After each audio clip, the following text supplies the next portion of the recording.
everyone, and welcome back to The Girl with the Shovel. I am Angela, and today we're going to talk about how to keep our aloe vera plants alive.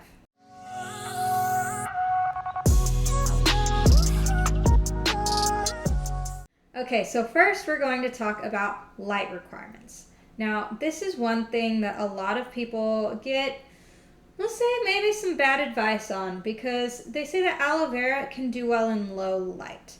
Now, aloe vera is one of the best low light succulents that you can have.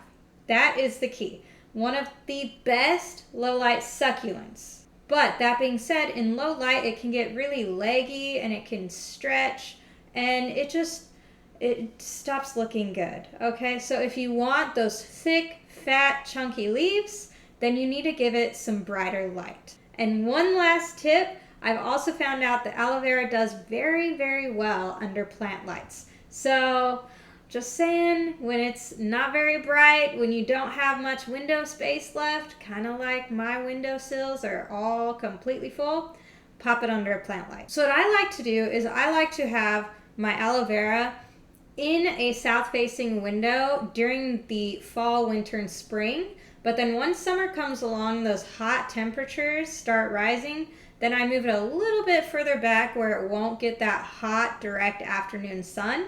But other than that, it can stay in a bright, sunny window. So a few quick tips with lighting. If your leaves are starting to turn kind of reddish, then that is a sign that it's actually under stress. So you might have too much sun and possibly also not enough water with this. So if you have reddish leaves, lower the light and start giving it a bit more water. And then next tip is if it starts stretching and the leaves start looking a little pale, not this like vibrant green, if it starts looking a little more pale, like a olive-ish color, then it is a sign that it isn't getting enough light. And my last quick tip for aloe vera lighting is that these guys don't like to move very much. So if you have it in one spot, I mean, other than moving it a few feet away from the hot, direct sunlight in the summer, that's not bad. But if you're moving from like a low light to medium light, back to a low light, back to a high light, it really does not like that. It takes a while for this guy to adjust, and then it does pretty well once it's acclimated to its particular spot. So just try not to be moving it around all the time. And next up is watering requirements. Now, aloe vera like to be watered well, and then they like to dry out. So make sure that you're letting it dry and then water it thoroughly and then let it dry again. Okay, and then your aloe vera will be happy. Now, I don't mean drying it out where it's like the soil is coming in from the sides of the pot. That is way too dry. We're talking like lightly dry, where you feel the top of the soil, you stick your finger in, and it's dry a few inches down, okay? We're not talking about like super desert conditions here. And then also make sure that you have well-draining soil and good drainage. I actually have mine in a pot, in this pot, and I just watered it, and I'm letting the rest of it drain out. Make sure that it has good drainage, because if you leave it in wet soil for too long, then it will have root rot issues and your leaves will start getting mushy. Next up, we have soil and potting requirements. Now, aloe vera, they kind of have smaller root systems. If you see, my pot isn't huge, and I have a even smaller pot in it down here. Now, it is about time to repot this guy, and I'll probably pot it into just a regular pot about this big. But you don't want to go too big for your aloe veras, because then you risk the soil holding on to too much water, and that can be one of your quickest killers of your plant.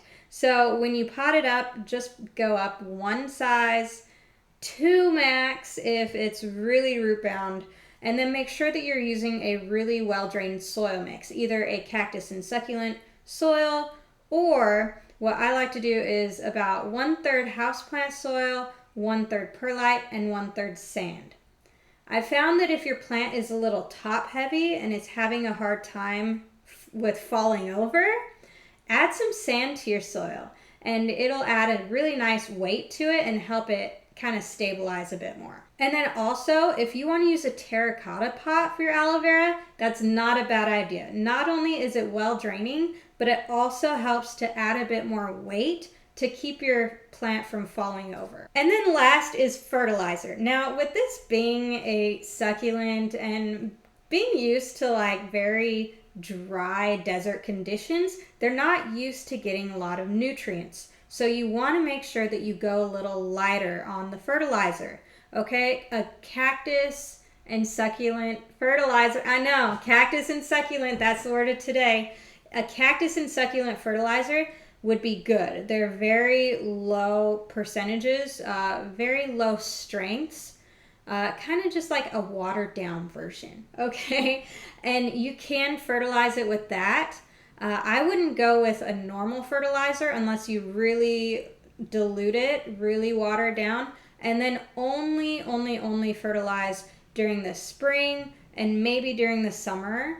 And I would not fertilize during the fall and winter, or you'll really risk having chemical burn on your leaves. So that's it for how to take care of your aloe vera. I hope this helped. Let me know in the comments below what your biggest struggle with your aloe vera is. Is it giving it enough light? Is it getting the watering right? Let me know. Drop it down in the comments below. And then if you like this video, go ahead and hit the thumbs up and subscribe to help support the channel. And again, if you need more information, I have a website at thegirlwiththeshovel.com. I have a blog post specifically on aloe vera plant care. I'll also leave that in the description below. Check it out and let me know if you have any more questions, guys, and what plants I should focus on next to bring you more awesome plant care videos. See you in the next one.